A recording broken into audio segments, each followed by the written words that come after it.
श्रीगण गणपते नमः। वक्रतुंड महाकाय सूर्यकोटि समप्रभा निर्विघ्नं कुरु मे देव सर्वकार्येषु सर्वदा। बोलिए गणेश जी महाराज की जय, चौथ माता की जय। आइए आज के वीडियो में हम चौथ माता की व्रत कथा का श्रवण करेंगे। चौथ माता का ध्यान करते हुए और उनके चरणों में बारंबार अभिनंदन करते हुए हम चौथ व्रत की व्रत कथा का श्रवण करते हैं और उनसे विनती करते हैं, हे चौथ माता अपनी कृपा हम सब पर यूं ही बनाए रखिएगा। बोलिए चौथ माता की जय। चौथ व्रत कथा। पौराणिक कथा के अनुसार एक साहूकार था। उसके बेटे की बहू जब अपने पीहर जाती तब उसकी भाभियां पूछती, बाई जी जीम आई क्या? जब वह जवाब देती, हाँ खा आई, बासी सूखी। कुछ दिन बाद उसका पति अपनी ससुराल आया तो तब उसकी सहेलियां बोली, आप हमारी बाई जी को बासी सूखी रोटियां क्यों देते हैं? यह बात आपके घर आने के लिए अच्छी नहीं। साहूकार का लड़का शर्मा गया। घर आया तो अब अपने खाने की थाली तो उसे देता और उसकी लेकर स्वयं खाता। थोड़े दिन बाद फिर वह मायके गई तो भाभियों ने पूछा, क्यों बाई जी अब तो अच्छी तरह भोजन मिलता है? पर उसने वैसा ही जवाब दिया। साहूकार का बेटा लाने गया तो फिर सहेलियों ने उलाहना दिया, बोली आप अपनी माँ को कुछ भी नहीं कहते। साहूकार लड़के ने चुप्पी मार ली और घर आकर अपनी स्त्री से बोला, तू बिना मतलब मुझे क्यों बदनाम करती है? बहू बोली, अभी बड़ों की कमाई खाती हूँ, आपकी कमाई जब खाऊंगी तब ताज़ा भोजन करूंगी। साहूकार का बेटा समझ गया और अच्छा मुहूर्त दिखाकर कमाने के लिए चला गया। कई वर्ष बीत गए। एक दिन उसकी बहू पड़ोस में आग लेने गई। पड़ोसन बोली, इस समय कौन आग देगा? हम तो कहानी सुन रही हैं। उसने कहा, किसकी कहानी सुनती हो और इससे क्या होता है? महिलाएं बोली, चौथ के व्रत की कहानी सुनती हैं। इसको सुनने से अन्न हो, धन हो, 12 वर्ष का बिछड़ा पति मिले, पुत्र हो। घर आकर साहूकार के बेटे की बहू ने भी व्रत का नियम लिया। उसकी समय उसे 4 समय भोजन देती। एक समय का तो भोजन वह गाय को देती, एक समय का भोजन ब्राह्मणी को देती, एक समय का राखुंडी बर्तन मांजने की जगह में गाड़ देती और चौथे समय का भोजन चंद्रमा को अर्घ देकर स्वयं खा लेती। इस तरह वह चौथ का व्रत करती। दिनों से महीने निकले, महीनों से साल निकले। एक रोज चौथ विनायक आपस में बतलाए, इसके पति को दिसावर से बुलाना ही चाहिए। यह बेचारी हमें मानती है, नहीं तो फिर हमें कौन मानेगा? यह कलयुग है। ऐसा विचार कर साहूकार के बेटे को सपने में चौथ माता ने कहा, तुझे घर गए इतने दिन हो गए, अब तू अपने घर जा, तेरी स्त्री तुझे बहुत याद करती है। वह बोला, जाऊं कैसे? मैंने तो अपना कारोबार इतना फैला रखा है कि जल्द सुलटाना मुश्किल है। चौथ माता ने कहा, कल सारा काम सुलट जाएगा। सुबह वह उठा और नहा धोकर घर जाने की सारी तैयारी की और चल पड़ा। चलते चलते बावनी उजाड़ आई। देखा कि एक काला नाग अग्नि की तरफ जा रहा है। साहूकार के बेटे ने उसे छिचकार दिया। सर्प को बड़ा क्रोध आया। उसने कहा, पापी हत्यारे, तूने मुझे छिचकार कर यह क्या किया? मैं कई दिनों से भूखा मरता कष्ट पा रहा था। आज मैं जलकर अपने कष्ट को दूर कर देता। अब मैं तुझे खाऊंगा। साहूकार का बेटा बोला, भाई खा तो ले, पर मुझे मेरी माँ और बहू से मिले बहुत वर्ष हो गए हैं। मैं घर जाकर उनसे 2 बात कर आऊं। सर्प बोला, घर जाकर तू भला क्यों आने लगा? साहूकार का बेटा बोला, मेरे पीछे पीछे आ जा, मैं रात को सोऊं तब खा लेना। सर्प बोला, मैं खाट पर चढ़ नहीं सकता। तो साहूकार के बेटे ने कहा, मैं अपनी चोटी लटका दूंगा, तो उसके सहारे चढ़कर खा लेना। सर्प मान गया और उसके पीछे पीछे चला गया। घर पहुंचा, सारे घर में आनंद छा गया। रात हो गई। ऊपर छत के कमरे में सोने के लिए गया। सीढ़ियों में बालू मिट्टी बिछाकर छिड़काव कर दिया। दूध का कटोरा भरवा कर रख दिया। सुगंध वाले फूल रखवा दिए। जाकर सो गए। सर्प फुंकार मारता आया, पौड़ियों पर चढ़ने लगा तो ठंडी ठंडी रेत में लोटपोट होकर जी खुश हो गया।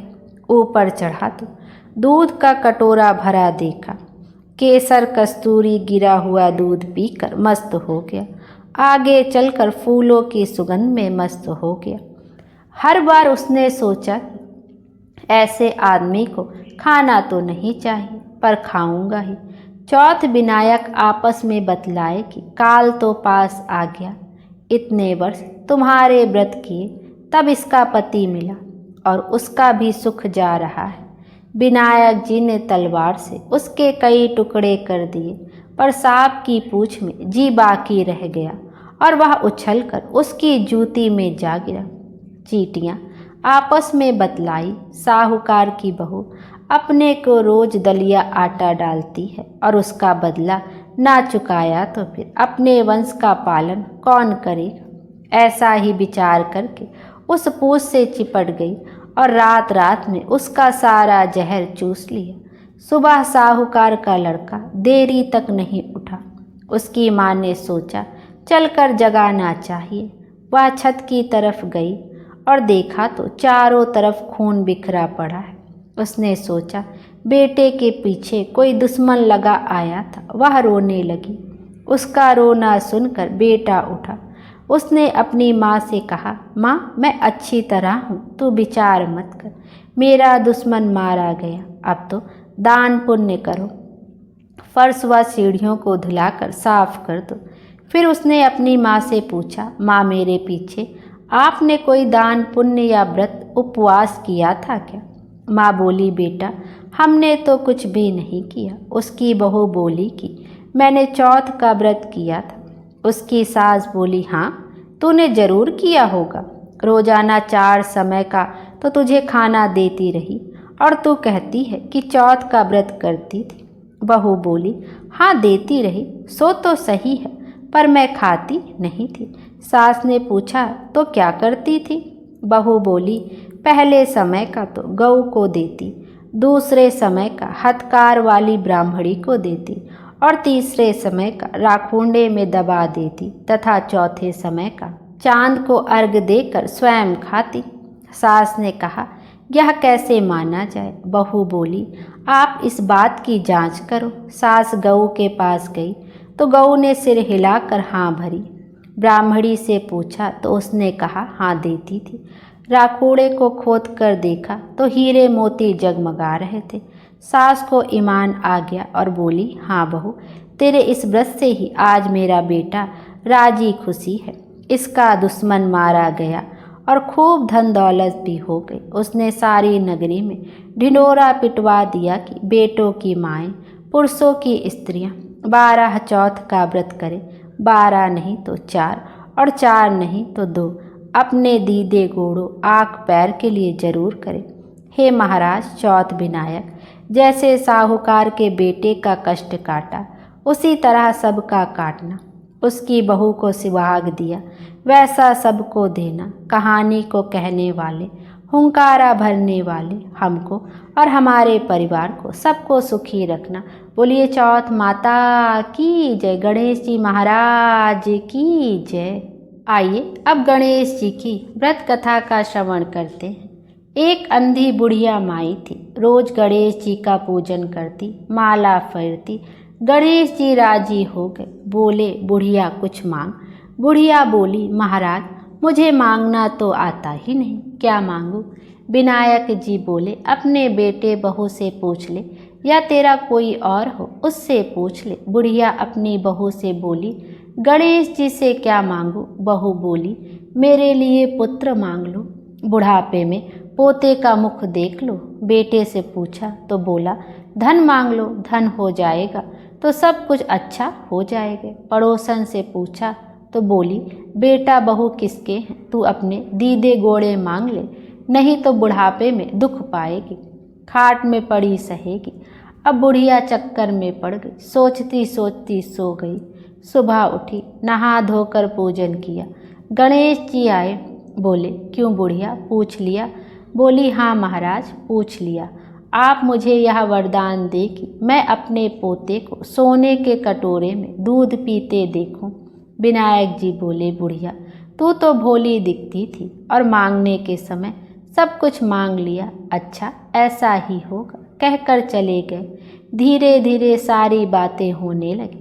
घर में धन दौलत भी खूब हो गई, बहू के लड़का भी हो गया, बुढ़िया को आंखें भी मिल गई, आनंद ही आनंद हो गया। हे विनायक जी महाराज, बुढ़िया की तरह सब पर मेहर करना, कहानी को सुनते हुंकारा देते और सुनने सुनाने वालों की सब मनोकामना पूर्ण करना। बोलिए विनायक जी महाराज की जय। आइए अब गणेश जी की आरती का भी श्रवण करते।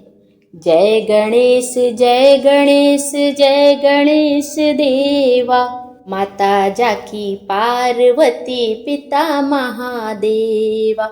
एक दंत दयावंत चार भुजाधारी, मस्तक सिंदूर सोहे मूस की सवारी। अंधन को आँख देत कोढ़िन को काया, बाझन को पुत्र देत निर्धन को माया। हार चढ़े फूल चढ़े और चढ़े मेवा, लड्डुवन का भोग लाग संत करे सेवा। दीनन की लाज रखो शंभु सुतवारी, कामना को पूरा कर जग बलिहारी। जय गणेश जय गणेश जय गणेश देवा, माता जाकी पार्वती पिता महादेवा। माता जाकी पार्वती पिता महादेवा। बोले गणेश जी महाराज की जय। गणेश जी महाराज हम सबकी मनोकामना पूर्ण करें और हमारे जीवन को खुशियों से भर दें। Thank you.